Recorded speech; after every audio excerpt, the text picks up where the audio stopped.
I'm Lauren Jackson, and I was Project Conservator here at Mount Stewart. I came in halfway through the project, and I had been a previous Project Conservator prior to myself. So my responsibility was the care of the collection in the decant of all the rooms, and then the return of the collection to the rooms once all conservation, not conservation works, all building works have been carried out. And it was also to maintain conservation ethics during the building project and make sure that contractors were careful of the building and the fabric of the building itself.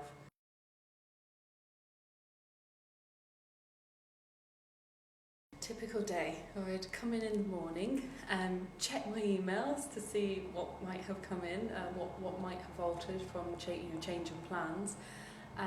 We would then head into the house and start either moving collections for storage and putting them in store, or later on in the project we were bringing collections out of storage and reinstating them in rooms.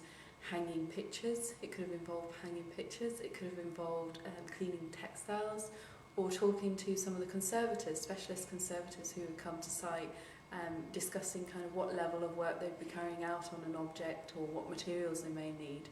I'm trying to think, I'd be involved with meetings with the contractors, whether they have access to a room and whether they're wearing suitable footwear and carrying their ladders in the appropriate way, being aware of their surroundings. I would have meetings with the client, who is the property manager, to make sure that his thoughts on the conservation aspects of the project were accurate and we were doing the correct methods and methodology. It varied greatly each day.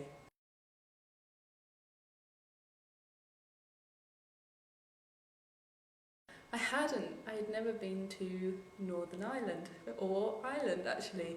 I think I'd only visited Ireland once as a very tiny little girl, so I didn't really know anything about Mount Stewart, apart from what I'd read up on the internet.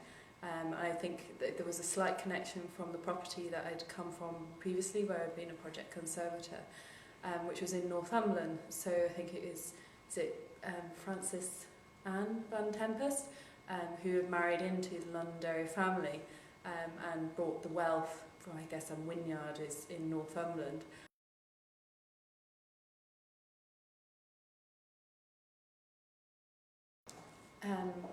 So I worked with contractors, and that could consist of builders, plumbers, joiners.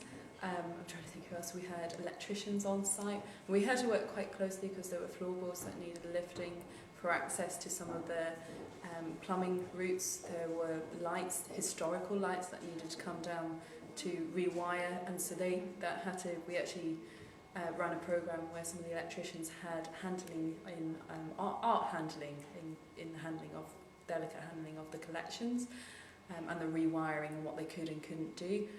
I'm trying to think, I liaised with various different conservators who were specialists in either paper conservation, furniture conservation, textile conservation.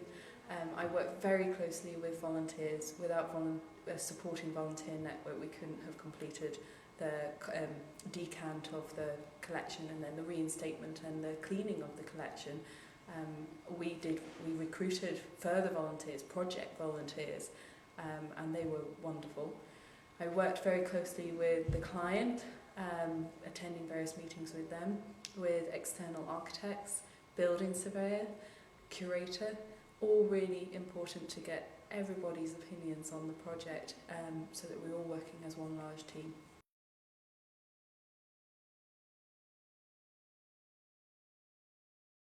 There were a couple of large challenges. I think there were obviously challenges working as a team and making sure we all have the same vision.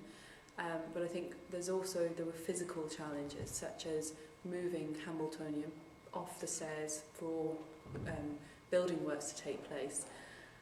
And he is priceless. So that was a huge challenge. We had to make sure we had the right team available to carry out the handling. I produced a method statement and plan, We had a crate built to house Hamiltonian when he was removed, so that he went straight into a carefully constructed crate to house him. The challenge we also faced was that while he was off the wall, he also had to be on display in his crate. So that makes it quite complicated. You can't completely box him up and know that he's safe and protected. He had to be on view so that public, during the contractual building works in the summer, could come and see Hamiltonian on display. So the joiners, we worked very closely with the joiners, and they created a wonderful structure which we worked out the weight loading and that it would take the weight and the balance of Hamiltonian.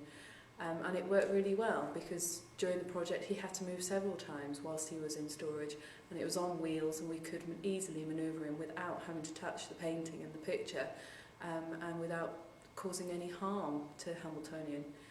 So I think that was one of the largest challenges, and I think everybody was quite relieved when he went back up on the wall, all perfectly well, and was back in situ.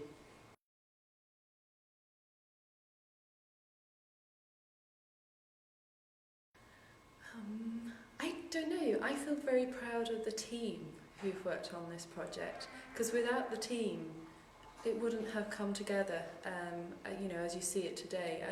And I've obviously been away for the last 8 weeks, and it's fantastic to come back into the property and walk around and see how wonderful each and every room looks, and how the small collections have now been put in place, and it really pulls the room together.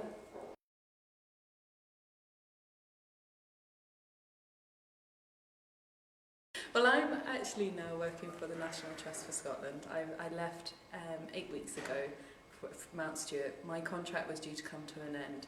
It would have probably come to an end probably May, June time.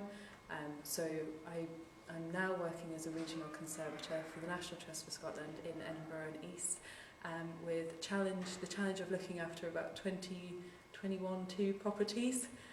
So I'm still working my way around Scotland at the minute. And missing Northern Ireland. And of course missing Northern Ireland.